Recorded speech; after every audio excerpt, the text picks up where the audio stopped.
Assalamualaikum warahmatullahi wabarakatuh. Selamat datang dalam pembelajaran pengelolaan kelas. Pada video ini, kami kelompok 14 kelas 3C akan membahas mengenai kepemimpinan guru dalam kelas. Sebelum mulai ke materian, izinkan kami untuk memperkenalkan diri terlebih dahulu.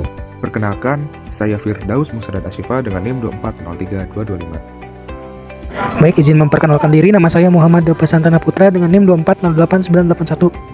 Perkenalkan, nama saya Sofia Al-Jahwa dengan NIM 2410796. Mari kita mulai dengan memahami apa yang dimaksud dengan kepemimpinan guru. Konsep ini mendefinisikan kemampuan kita, para guru, untuk menginspirasi, mengarahkan, dan memfasilitasi proses pembelajaran, yang tentunya tidak hanya mencakup akademik, tetapi mencakup juga perkembangan sosial emosional siswa.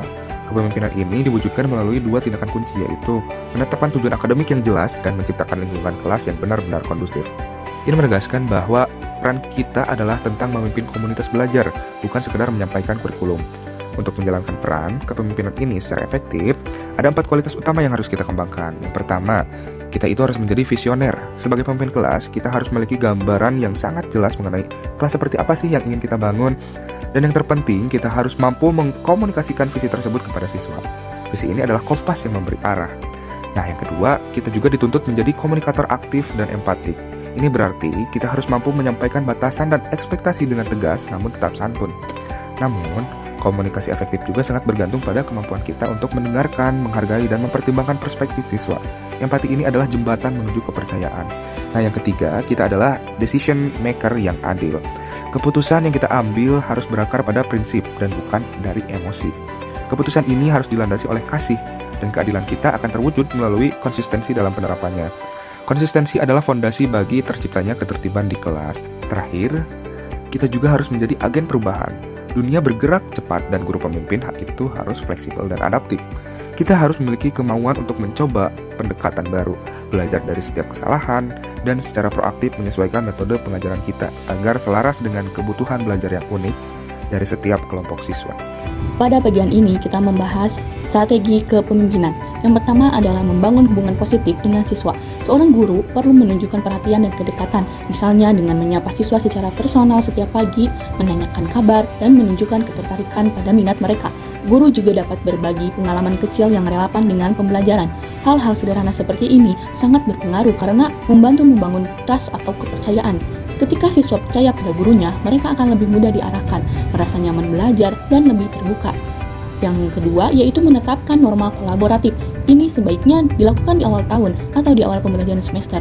Guru memulai dengan bertanya kepada siswa, apa yang membuat belajar jadi nyaman, kondisi seperti apa yang kalian inginkan saat belajar. Dari sini, guru mengajak siswa menyusun 3-5 aturan kelas secara bersama-sama. Ketika siswa ikut merumuskan aturan, mereka akan merasa memiliki, sehingga dampaknya adalah kepatuhan yang lebih tinggi dan suasana kelas yang lebih tertib.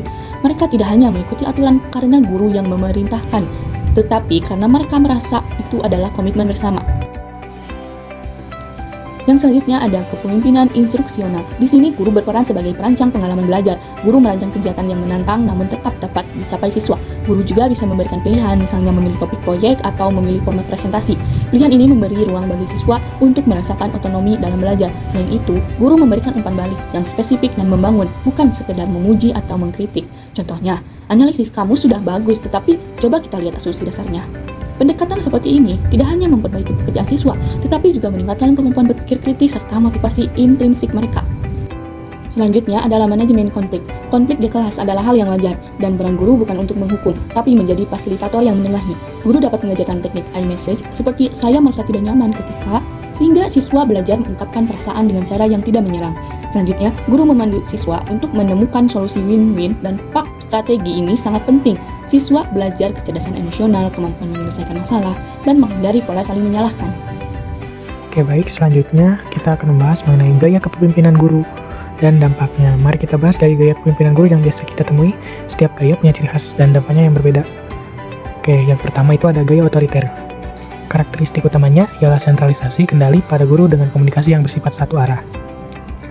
Meskipun gaya ini dapat menciptakan lingkungan yang terstruktur dan teratur, namun cenderung membatasi partisipasi aktif siswa serta berpotensi menghambat pengembangan kemampuan berpikir kritis dan kreativitas mereka. Yang kedua itu ada gaya permisif. Nah, gaya ini memberikan kebebasan yang tinggi kepada siswa dengan minimnya struktur dan bimbingan dari guru. Walaupun menciptakan suasana kelas yang rileks, gaya ini seringkali mengakibatkan kurangnya kejelasan ataupun tujuan pembelajaran serta menurunnya tingkat disiplin dan tanggung jawab siswa. Yang ketiga itu ada gaya demokratis atau partisipatif. Nah, gaya ini menekankan kolaborasi antara guru dan siswa dalam pengambilan keputusan melalui musyawarah dan keterlibatan aktif. Siswa mengembangkan rasa kepemilikan terhadap proses pembelajaran, sekaligus meningkatkan keterampilan sosial, tanggung jawab, dan kemampuan berpikir mandiri. Yang keempat itu ada gaya transformasional. Nah, di gaya transformasional ini guru berperan sebagai inspirator dan motivator yang tidak hanya memimpin, tetapi juga memberdayakan siswa untuk mencapai potensi optimal mereka. Gaya ini berfokus pada pengembangan visi bersama serta pemberian teladan yang dapat menggerakkan perubahan positif pada siswa. Dari keempat gaya tersebut, dapat disimpulkan bahwa gaya demokratis dan transformasional memberikan dampak yang paling konstruktif dan menciptakan lingkungan belajar yang memberdayakan, menginspirasi, dan relevan dengan tuntutan pembelajaran abad ke-21. Kemudian, ada dampak kepemimpinan guru yang efektif. Jika kepemimpinan guru dilakukan dengan tepat, akan terlihat dampak yang berlapis mulai dari dasar hingga mencapai hasil pembelajaran. Pada level dasar, kita melihat bagaimana siswa merasa aman, dihargai, diperhatikan, dan tertantang. Emosi positif ini meningkatkan engagement siswa, yang berarti mereka lebih aktif, lebih giat, dan lebih menikmati proses belajar. Motivasi mereka tumbuh dari dalam diri, bukan hanya karena imbalan atau hukuman. Naik ke level proses, kepemimpinan guru yang efektif akan menciptakan iklim kelas yang positif. Ini terlihat dari lebih sedikitnya gangguan, meningkatnya fokus belajar, dan waktu pembelajaran yang digunakan secara maksimal. Di level ini juga terbentuk budaya kelas yang saling menghormati dan membantu. Guru tidak perlu menghabiskan banyak waktu untuk mengatur kelas karena siswa sudah mampu mengatur diri. Akhirnya, di level puncak, kepemimpinan guru yang baik berdampak langsung pada hasil belajar. Siswa menunjukkan peningkatan prestasi, kemampuan kolaborasi, kemandirian, dan regulasi diri. Mereka bukan hanya memahami materi tetapi juga berkembang sebagai pembelajar yang kompeten. Inilah hasil akhir dari kepemimpinan guru yang efektif. Oke, pada slide ke-9 ini mengidentifikasi 4 tantangan utama dalam implementasi kepemimpinan pendidikan di kelas beserta solusi strategis yang dapat dipertimbangkan. Tantangan pertama adalah heterogenitas peserta didik. Tahu keragaman dalam kemampuan kognitif, latar belakang sosial, serta gaya belajar yang menuntut pendekatan yang lebih kompleks. Nah, solusinya yaitu menerapkan kepemimpinan diferensiasi, di mana guru merancang strategi pembelajaran yang variatif dan memberikan ruang bagi ekspresi belajar yang beragam sesuai karakteristik individu siswa. Tantangan yang kedua yaitu berkaitan dengan perilaku destruktif di lingkungan belajar. Nah, gangguan terhadap proses pembelajaran memerlukan penanganan yang tepat. Solusi yang efektif yaitu dengan pendekatan proaktif dan restoratif, atau yang menekankan pencegahan melalui penguatan hubungan edukatif serta penyelesaian konflik dengan metode mediasi yang memulihkan dinamika sosial di kelas. Untuk tantangan yang ketiga ialah beban administrasi dan tuntutan kurikulum yang padat.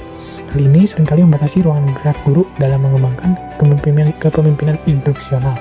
Solusi yang dapat diadopsi ialah integrasi dan pemberdayaan dengan melibatkan siswa dalam pengelolaan aspek-aspek operasional, serta mengaitkan nilai-nilai kepemimpinan dalam penilaian pembelajaran. Tantangan yang keempat ialah menjaga keberlangsungan motivasi dan kapasitas profesional guru. Nah, untuk mengatasi hal ini diperlukan pengembangan pola pikir, kepemimpinan, dan praktik reflektif melalui komunitas belajar profesional dan penguatan ketahanan psikologis dalam menjalankan peran edukatif. Oke, kesimpulan dari pematerian kali ini. Pertama, menjadi guru itu bukan cuma mengajar materi, kita adalah pemimpin di kelas kita sendiri. Setiap kata, setiap tindakan kita mempengaruhi siswa.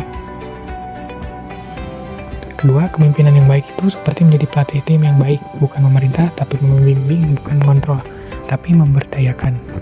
Yang ketiga, tantangan itu pasti ada, tapi justru disitulah kita dilatih menjadi pemimpin yang lebih baik. Setiap masalah adalah kesempatan untuk tumbuh. Dan yang terakhir itu, kesuksesan kita sebagai guru pemimpin bukan diukur dari sepintar apa kita mengajar, tapi seberapa berkembang siswa kita ketika mereka tumbuh menjadi pribadi yang bertanggung jawab, percaya diri, dan punya moral yang baik. Itulah tanda kita berhasil.